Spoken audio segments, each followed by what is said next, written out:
ова издание. По едногодишна пауза, средба на Македонско-бугарската комисија за историски прашања. Бегалци оставени на отворено море меѓу Грција и Турција. Исповед на дел од нив. Домашното насилство се зголемува за време на пандемијата. Почнуваме веднаш, останете со нас. Поздрав од Вашингтон. Ова е Ньюсфлеш на гласот на Америка на македонски. Јас сум Милена Ѓоргиевска. Најдоцна до октомври ќе се состане Комисијата за македонско-бугарски прашања. Колегата Мики Трајковски разговараше со историчари. Еве што коментираат тие. Северна Македонија и Бугарија не треба да разговараат по принципот на уцени, коментираат историчари за Глас на Америка по пресрет на новата средба на Македонско-бугарската комисија за историски, образовни и културни прашања, која според најавите треба да се одржи набрзо. Работата на истата е во прекин скоро една година, а работите запнаа по најтешкото прашање за решавање, она за Гоце Делчев, за која од бугарска страна тврдат дека тој се декларирал како бугарин. Тоа што се прави сега е чиста уцена. Кој е тој што сега ќе каже како се чувствувал некој пред 1000 години? И дали бил тој или бил она? Тоа не е битно. Историјата не треба за тоа да ни служи. Историјата треба само да не учи да не ги повторуваме грешките од минатото и да гледаме понатаму. Професорот Јовановски не е голем оптимист дека работите може да се помрнат од мртва точка. Во овој момент забележуваме дека тоа е тешко. Тоа представува големо емоционално прашање за двете страни и оставам на членовите на комисијата да оставиме тие да го решат тој проблем и ако воопшто може да се реши таков проблем. Историските искуства на работата на историските комисии покажуваат повеќе децениски работи, вели Јовановски. Професорот Атанасовски пак порачува политиката да ја тргне раката од историјата. Историјата нека остат на историчарите, историчарите нека истражуваат да видат кој што е и нека си пишуваат статии. Зошто мора да се носи некаков памфлет, ние на Европа да им кажуваме кој е. Во однос на неодамнешните најави на бугарскиот вице-премиер Красимир Каракачанов дека Бугарија ќе ја блокира првата меѓувладина конференција на Северна Македонија со Европската унија, професорот Јовановски очекува дека до тоа нема да дојде, но потсетува дека бугарската влада во октомври минатата година усвоила рамковна позиција која ќе биде обврзувачка за сите идни бугарски влади. И најверојатно во текот на пристапните преговори на Македонија кон Европската унија, доколку има одредени проблеми, например со Комисијата за историските прашања, може бугарската страна да даде одредени забелешки или едноставно да прекине некои преговори за одредени поглави. Се надевам дека Бугарија нема да го искористи своето право да не блокира. Неодамна министрите за надворешни работи на Северна Македонија и Бугарија Османи и Захариева во телефонски разговор договориле интензивирање на политичкиот диалог на повеќе нивоа во престојниот период. Од Охрид за Гласот на Америка, Мики Трајковски. Бегалците кои патуваат кон Европа преку Турција пријавуваат насилство и грабежи. Изминативе месеци ситуацијата е уште полоша. Во продолжение е исповед на дел од нив. Од февруари наваму, Гласот на Америка разговараше со бројни бегалци во Турција, кои се обиделе, но не успеале да стигнат во Грција. Турската влада отворено ги охрабрувала да продолжат кон Грција, но грчката влада им рекла да не доаѓаат.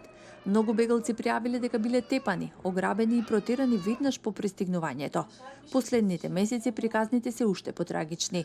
Семејствата раскажуваат како биле оставени на отворено море од грчките власти, на гумени чамци, без мотор или бензин. Го влечеа нашиот чамец на место зацкриен од планините и кружеа околу нас додека со раце ја вадевме водата од чамецот. Мислев дека децата ќе се удават.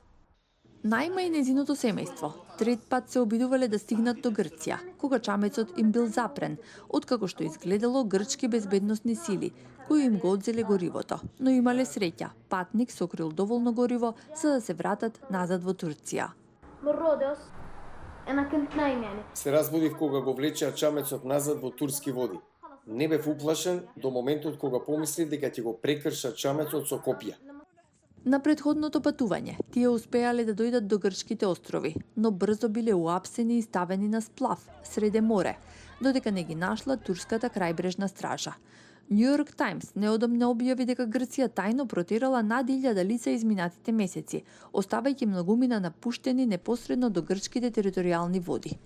Но Грција негира секаква илегална активност, потенцирајќи дека спасила десетици илјади баратели на азил изминатите години.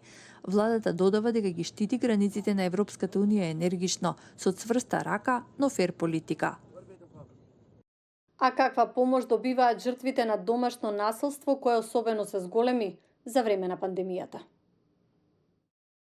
Тоа беше како да живеете со бомба, вели оваа жртва на домашно насилство, која не сакаше да го употребиме незиното име, плашејќи се за незината безбедност.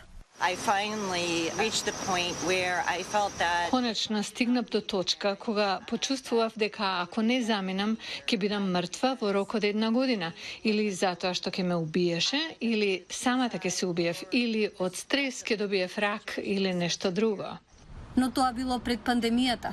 Незината работа во канцеларија и можноста лице в лице да разговара со пријатели и роднини и помогнале да излезе од опасноста. Сега со COVID-19 на жртвите на домашно насилство им е потешко од кога и да било претходно.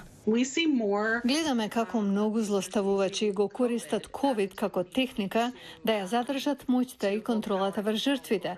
Така тие или не им даваат на жртвите да излезат од дома, велејќи им дека нема да можат да се вратат зашто ќе бидат заразени со COVID, или воопшто не им даваат да излезат.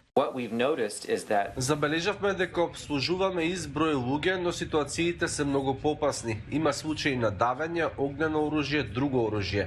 Има пораст на сите тие видови случаи. Најмалку 14 градови виделе пораст во пријавите за домашно насилство, велат истражувачите.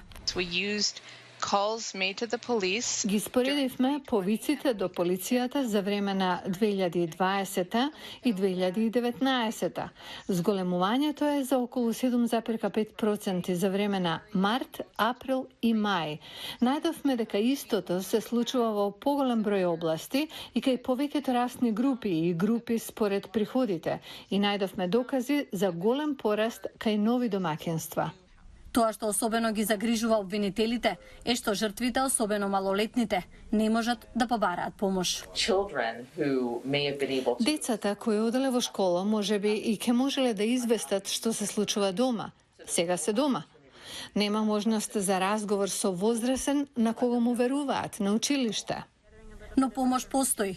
Жртвите може да се јават на специјални телефонски линии. Можат од властите да побараат заштита. Терапевти исто така се достапни на интернет. Работиме на креирање безбедносен план за идентификување на она што ги поттикнува насилниците, кои се небезбедни локации во случај нивниот партнер да ескалира, да излезете од кујната, например, каде може да е оружјето. Оваа жртва вели дека заздравувањето е можно, но треба многу храброст и трпение да се излезе од циклусот на насилство. Овие ситуации може да ви го скршат духот, да направат да се сомневате во себе. Би рекла, бидете нежни со себе. Не мислете дека нешто не е во ред со вас, ако сте надвор од тоа 3 месеци и се уште се чувствувате несигурно. Потребно е многу време. И јас се уште работам на тоа. Благодарам на вниманието. Пријатно до утре.